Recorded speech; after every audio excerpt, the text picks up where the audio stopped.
Bismillahirrahmanirrahim. Islam menyuruh kita untuk menjadi orang yang kaya. Kaya memiliki materi yang sumbernya jelas dari hal-hal yang halal. Dari mana dalilnya Ustaz? Bisa nggak dijelaskan kepada kami? Bukankah orang miskinnya muslimin lebih dulu masuk ke dalam surga sebelum orang kaya? Sebagaimana disebutkan dalam hadis sahih, saya akan menjawab iya. Dan ulama merincikan kenapa orang miskin lebih dulu masuk ke dalam surga, karena hisab mereka lebih cepat. Bukan berarti mereka mengalahkan orang-orang yang kaya. Sampai ulama berselisih pendapat dan ujung-ujungnya paling banyak pendapat tentang masalah mana yang lebih afdal. Orang kaya yang suka bersyukur dengan orang miskin yang suka bersabar. Mana yang lebih afdal posisinya? Ujung-ujungnya adalah mereka menemukan ternyata orang yang kaya bersyukur lebih afdal daripada orang yang miskin sabar. Dua-duanya punya potensi, dua-duanya punya fadilah. Tapi di sini ternyata ada hal yang luar biasa yang kadang-kadang luput dari kaum muslimin. Saya jelaskan beberapa dalil ikhwas sekalian. Tentu ini bukan menyalahkan teman-teman kita yang miskin, tidak. Karena Anda miskin pun bisa mengubah nasib. Karena miskin itu masuk dalam takdir ikhtiar. Masuk dalam takdir ikhtiar, itu potensi. Allah berikan waktu kita sama semuanya. Ya, samanya itu adalah 24 jam. Semua punya mata dua, punya kuping dua, tangannya dua, kakinya dua. Semua punya potensi yang sama. Waktunya sama-sama 24 jam.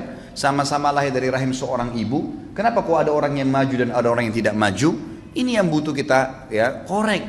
Apa kira-kira rahasianya? Apa kira-kira rahasianya? Ternyata dalam Islam banyak sekali dalil yang mendongkrak kita untuk menjadi orang yang sukses dunia dan juga akhirat. Saya angkat pertama misalnya dalilnya, ulama mengatakan rukun Islam itu ada 5, semuanya wajib. Tetapi 5 rukun Islam ini dari syahadat, salat, zakat, puasa Ramadan dan haji, semuanya wajib, cuma dibagi 3 lagi oleh para ulama. Yang pertama adalah wajib, tidak ada toleransi di situ, tampaknya pasti kafir. Itu adalah syahadat dan salat. Ini jelas, mutlak. Syahadat, tanpa syahadat seseorang itu dikatakan kafir. Dia tidak syahadat, oleh syahadat dia jadi muslim. Kecuali lahir dalam keadaan Islam, berarti dianggap sudah terwariskan dari orang tuanya. Karena otomatis orang tuanya akan selalu mengajarkan kepadanya masalah syahadat. Kalau masalah sholat, yang meninggalkan secara pembangkangan, sebagaimana ulama mengatakan hukum tarkus sholah amdan wa jahdan, sengaja dan membangkang, itu kufur. Sebagaimana sabda Nabi SAW, al-ahdu ladhi bainana bainam tarkus salat faman taraka faqad kafar. Perbedaan dasar antara kami dengan orang-orang kafir adalah salat. Siapa yang meninggalkannya maka dia telah kufur. Yang kedua, ikhwat dan akhwat sekalian, rahiman rahimakumullah, adalah rukun Islam yang wajib tapi masih bisa diganti di waktu yang lain. Kalau orang itu punya udzur syar'i, puasa Ramadan. Kita tahu kalau orang musafir, sakit, wanita haid dan seterusnya, ada udzur syar'i masih bisa diganti, tapi harus diganti. Allah mengatakan dalam Al-Quran, a'udzubillahi minasyaitonirrajim, fa'iddatu min ayyamin ukhar. Gantilah di hari-hari yang lain, ada toleransinya. Yang ketiga yang jadi saksi bahasan kita, wajib tapi bagi yang mampu, zakat dan haji. Perhatikan apa kata para ulama. Banyak orang Islam salah faham dengan 2 rukun ini. Pada saat mereka tidak punya pendapatan, mereka tidak capai nisab atau haul. Nah, nisab terutama secara khusus, masalah hartanya tidak mencapai 85 gram emas dalam 1 tahun masa penyimpanan harta, dia menganggap dirinya tidak akan pernah perlu memikirkan masalah rukun Islam ini. Nggak usah pikir zakat deh, saya tiap tahun biar terima zakat saja. Ini pemahaman yang salah. Oh, kalau pergi haji biayanya mahal. Ya udah, saya kayaknya nggak, udah pendapatan gaji saya cuma 1 juta sebulan, 2 juta sebulan, kayaknya saya nggak mungkin pergi haji deh. Biayanya sampai 70-80 juta kalau NH+, maka mungkin saya tidak akan pernah haji. Ini pemahaman yang keliru sekali, karena dia akan memvakumkan dirinya dan tidak mau mencapai target itu. Padahal sebenarnya seorang muslim, kata ulama, wajib baginya minimal niat, mengatakan, ya Allah, mudah-mudahan satu waktu berdoa kepada Allah, saya dari tadinya menerima zakat, memberikan zakat. Bukan mustahil Allah ganti keadaannya. Lalu dia ikhtiar memasang program, kalau tahun ini saya terima zakat, tahun depan saya ingin memberikan zakat. Dengan niat yang saleh, niat yang baik, maka akan Allah SWT mudahkan jalannya, dan dia juga akan menjadikan atau mengatur program-program agar bisa mengeluarkan zakat. Tahun depan belum bisa, tahun depannya lagi. Yang penting ya Allah, jangan buat saya meninggal kecuali saya sudah mengeluarkan zakat. Itu sebuah niat yang tulus. Begitu pula dengan haji. Ya Allah, sebelum saya meninggal saya ingin mengerjakan haji tahun depan, 2 tahun lagi, 3 tahun lagi, mulai menabung. Allah SWT berkahi. Berapa banyak orang yang menabung, ikhwah akhwat sekalian, subhanallah, dananya baru 10 juta, tapi karena ada temannya, ada kerabatnya yang tahu dia nabung untuk haji, lalu dilengkapkan pada tahun depannya, sudah kamu pergi haji, saya biayain selebihnya. Itu banyak terjadi. Akhirnya kan terpenuhi rukun Islamnya dengan niat dan tekad yang baik. Ini penting sekali. Dan ini sekaligus mendobrak ya pemahaman umat Islam bahwasanya lebih baik ya dalam keadaan miskin dan susah daripada keadaan kaya. Ini pemahaman yang salah. Dan Anda semua mampu untuk keluar daripada belenggu itu sebenarnya. Kaum muslimin, nanti akan kita lihat bagaimana keadaan para sahabat yang luar biasa, kehidupan mereka dipenuhi dengan ya kegemerlapan kekayaan dunia yang jelas sumber dari yang halal, dan juga bagaimana mereka melakukan atau mengeluarkan harta tersebut untuk ya agama ini dan untuk meraih surga dengan harta tadi. Dalil yang kedua, ikhwah akhwat sekalian, tentang masalah pentingnya orang menjadi orang yang kaya, sebenarnya punya pendapatan. Kaya ini relatif ya, bukan berarti orang sudah punya triliunan rupiah. Kaya itu ulama berikan definisi adalah orang yang sehat badannya, kemudian punya pendapatan yang mencukupi untuk kebutuhan dia, dan juga bisa mengeluarkan untuk sedekah. Itu sudah kaya namanya. Karena dia sudah punya pendapatan untuk keluarkan, jadi dia sudah tidak butuh bantuan orang. Itu namanya kaya. Jadi ini relatif, jangan difahamin berarti Ustadz tuntun supaya kita jadi seorang miliarder. Bukan itu maksudnya.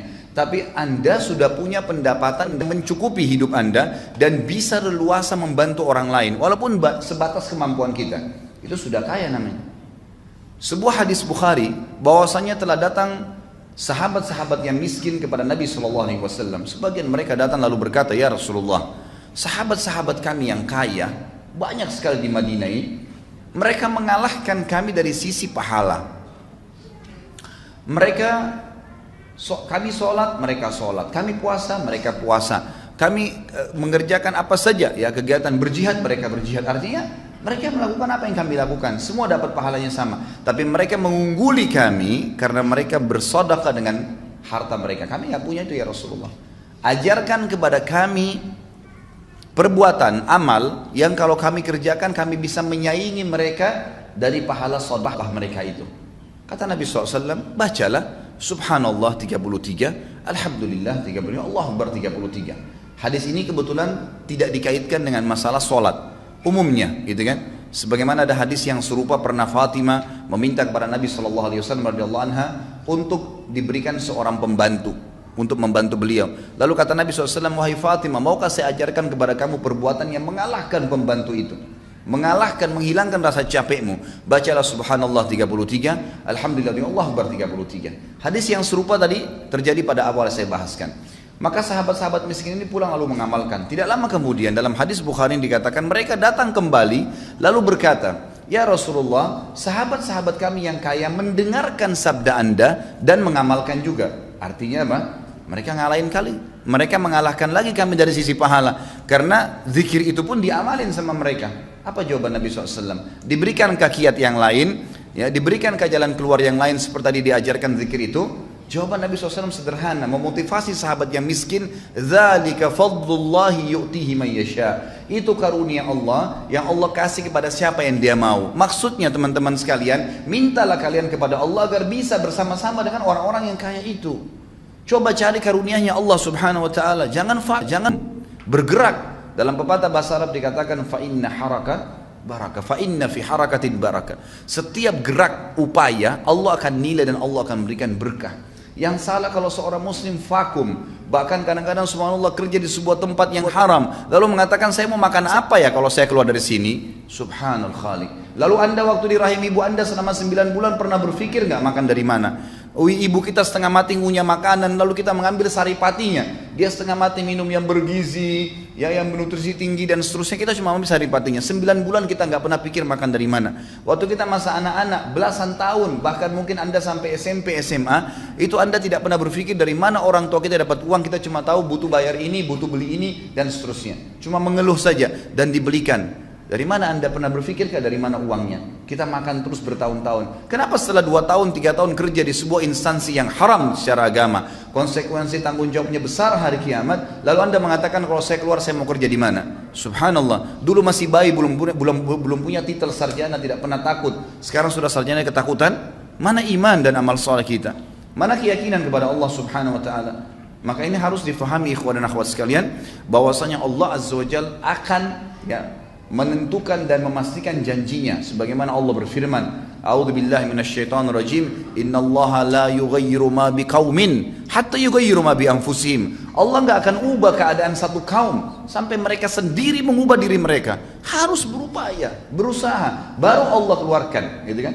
Orang sakit, kata ulama, lebih cepat sembuh dengan dia ikhtiar. Coba tanya, konsultasi sama dokter, minum obat, ikhtiar bertanya, daripada orang yang vakum duduk tidur nanti sembuh sendiri, gitu kan? Pasti berbeda. Maka harus seseorang itu bergerak di dalam agama Islam. Ini jelas sekali. Ini jelas sekali. Baik, contoh yang ketiga, secara rasional saja saya kasih. Masjid ini sekarang, saya ceramah, antum dengar. Kita semua insya Allah dapat pahala kalau ikhlas kepada Allah Subhanahu Wa Taala. Dan semoga Allah tanamkan dalam hati kita keikhlasan itu. Hadir di masjid, sholat tahiyat masjid, kita nunggu antara sholat dengan sholat, ini juga termasuk insya Allah sampai duhur nanti, kemudian hadir di majelis ilmu, banyak sekali fadilah yang kita dapatkan nih.